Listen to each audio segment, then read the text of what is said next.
अस्सलाम वालेकुम वरहमतुल्लाह। अल्फ़िया का ये दूसरा पार्ट है, नेक्स्ट वीडियो आपको मैं भेज रहा हूँ।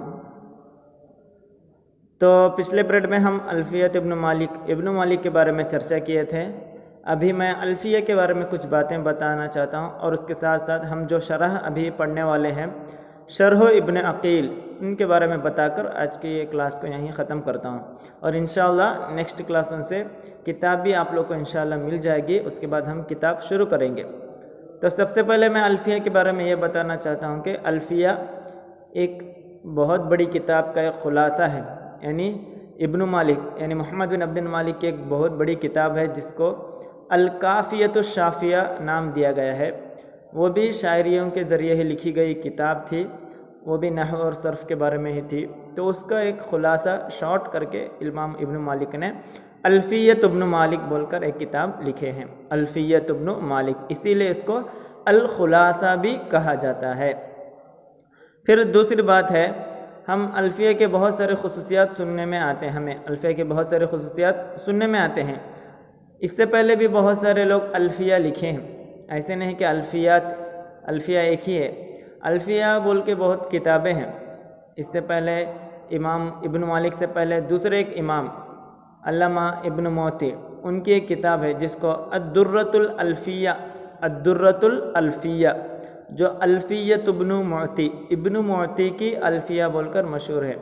वो भी अल्फ़िया लिखे हैं, लेकिन इब्न मालिक के अल्फ़िया को जितनी ज़्यादा शोहरत मिली उतनी ज़्यादा शोहरत बाकी किताबों को नहीं मिली है। इब्न मालिक के अल्फ़िया के बहुत सारे ख़ुसूसियात हैं। सबसे पहले मैं ये बताता हूँ कि शायरी जो हम अरबी में सुनते हैं, लिखते हैं, तो शायरियों के बहर हैं, यानी अरबी में बहर कहते हैं, यानी वज़न कहते हैं, जिसको अरबी में बहर कहते हैं। तकरीबन 16 बहर हैं अरबी में शायरी लिखने के। उसमें से इब्न मालिक जो अल्फ़िया में लिखे हैं पूरे शायरियाँ एक ही बहर से हैं, एक ही वज़न से है। वो वज़न का नाम है अर्रजुज़ु। तकरीबन 16 वज़न है, बसीत है, मदीद है, अलग अलग है, सरी है। तो उनमें से इब्न मालिक जितनी ये अल्फ़िया की किताब में जितनी शायरियाँ हैं, तमाम शायरियाँ का जो वज़न है, शायरियों का जो वज़न है वो अर्रजज़, बहर कौन सा है? रजज़ बहर से लिखे हैं। लेकिन इससे पहले जो इब्न मोती लिखे थे उनकी अल्फ़िया जो है उसमें सिर्फ़ एक बहर नहीं बल्कि 2 बहर को वो शामिल किए थे, एक है रजज़ और एक है अस्सरी, 2 बहर को वो शामिल करके किताब लिखे थे। फिर उसके बाद अल्फ़िया इब्न मालिक के बारे में कहा जाता है कि इब्न मालिक ने क्या किया है, इस किताब में कुछ सबकों के नामों को चेंज किया है, चैप्टर्स के नाम को क्या किया है, उसका हेडिंग को चेंज किया है, जो इससे पहले कोई इस्तेमाल ही नहीं किया था। जैसे मिसाल के तौर पर अन्नाइबु अनिल फ़ाइल बोलकर ये नाम रखे हैं, हालांकि इससे पहले क्या कहा जाता था?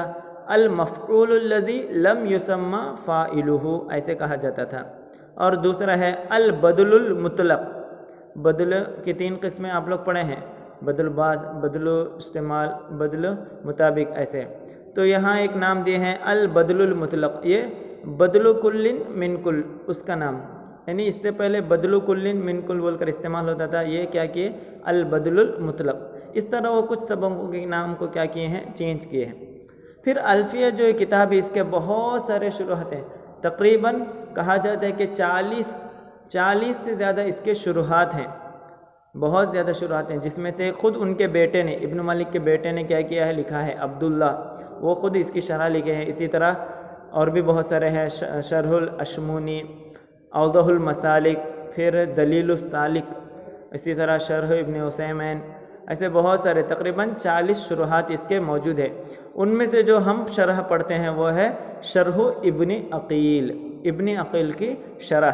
तो हमारी किताब के जो शारी हैं वो है इब्न अक़ील, और ये इब्न अक़ील की शरह चुनने का सबब क्या है? बहुत ही उसमें एकदम साफ़ है, ज़ाहिर है, इस वजह से हम उसको चुनते हैं।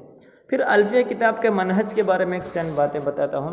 तो अल्फ़िया में इमाम इब्न मालिक ने क्या किया है? सबसे पहले मुत्तफ़क़ मसले, इससे पहले आप लोग फ़िक़्ह में सुने होंगे कि उसमें इख्तिलाफ़ होता है, ये इमाम वो कहते हैं, वो इमाम ये कहते हैं, लेकिन अभी तक आप लोग नहव वगैरह में नहीं पढ़े हैं।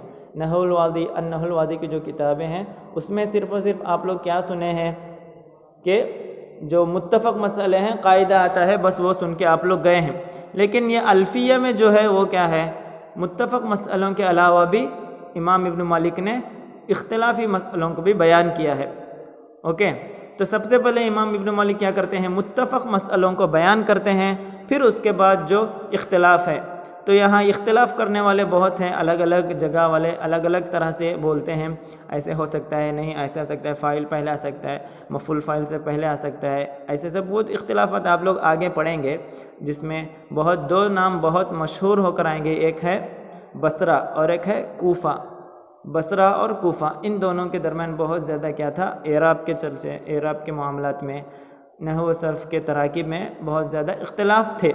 تو انشاءاللہ آپ لوگ وہ بھی اس میں پڑھیں گے. تو پہلے امام ابن مالک متفق مسائلوں کو بیان کریں گے، پھر اس کے بعد جو اختلافی مسائل ہیں ان کو بیان کریں گے. اوکے، پھر دوسرا ایک منہج اس میں کیا ہے؟ امام ابن مالک اس کو بہت سارے عربی شاعریاں جو مسئلے وہ بیان کرتے ہیں، اعراب وغیرہ بیان کرتے ہیں، قاعدہ بیان کرتے ہیں، اس کو دلیل کے طور پر کیا کرتے ہیں؟ عربی کے جو پرانے شاعریاں ہیں، عرب زمانے میں جو شاعریاں بولتے تھے یا قرآن سے یا حدیث سے، ان کے ذریعے سے اپنی اس مسئلے کو دلیل دیتے ہیں کہ ایسے شاعری میں آیا ہے، اس طرح کا استعمال قرآن میں آیا ہے، اس طرح کا استعمال حدیث میں آیا ہے. تو ان کو شواہد کہتے ہیں، شاہد بیت کہتے ہیں. الفیہ میں کیا کہتے ہیں ان کو؟ شاہد بیت، یعنی جو امام ابن مالک نے کیا ہے؟ دلیل کے طور پر یا شاہد کے طور پر اس کو لایا ہے، وہ بھی اس میں پائے جاتی ہیں. اوکے، پھر اس کے بعد کبھی کبھی ابن مالک کیا کرتے ہیں؟ قاعدہ بیان نہیں کرتے ہیں بلکہ مثال بولتے ہیں، ڈائریکٹ مثال بولتے ہیں، اور مثال کے ذریعے سے کیا سمجھاتے ہیں؟ اس کا قاعدہ یہ ہے، مثال کے ذریعے سے سمجھانے کی کوشش کرتے ہیں. ایسا بھی بہت بار ہوا ہے. اور کبھی کبھی ابن مالک کیا کرتے ہیں؟ شاعریوں میں ڈائریکٹ جو سب سے مشہور قول ہے ڈائریکٹ وہ اس میں بیان کرتے ہیں. اور کبھی کبھی ابن مالک کیا کرتے ہیں؟ اپنی رائے کو بھی وہ کیا کرتے ہیں؟ وہاں بیان کرتے ہیں. اس طرح الفیہ کے بہت سارے خصوصیات پائے جاتے ہیں. پھر شرح ابن عقیل، ابن عقیل وہی ہیں، یعنی ابو طالب رضی اللہ عنہ کے بیٹے جو ابن عقیل ہیں ان کی طرف اس کو نسبت دیا گیا ہے، ابن عقیل. تو ان کا اصل نام کیا ہے؟ قاضی القضات بہاء الدین عبداللہ ہے ان کا نام، قاضی القضات بہاء الدین عبداللہ. اور ابن عقیل جو ابو طالب رضی اللہ عنہ ہیں، ابو طالب رضی اللہ عنہ کے بیٹے عقیل، ان کی طرف اس کو نسبت کیا گیا ہے. علی بن ابی طالب ہے نا، علی رضی اللہ عنہ کے ابو. ولد و توفی بالقاہرہ، ابن مالک قاہرہ یعنی کائرو میں مصر میں کیا کیے ہیں؟ وہ پیدا ہوئے ہیں، وہیں انتقال بھی ہوا.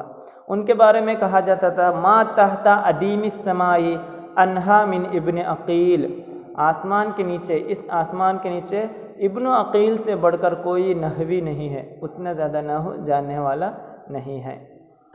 پھر اوکے ٹھیک ہے، اتنا کہہ کر میں آج کلاس ختم کرتا ہوں. اور ایک بات بتاتا ہوں کہ الفیہ جو نام ہم سنے ہیں، یہ اس سے پہلے بھی بہت سارے الفیہ آئے ہیں، صرف ہم جو پڑھ رہے ہیں وہ نہیں، اور بھی الفیہ کی کتابیں ہیں.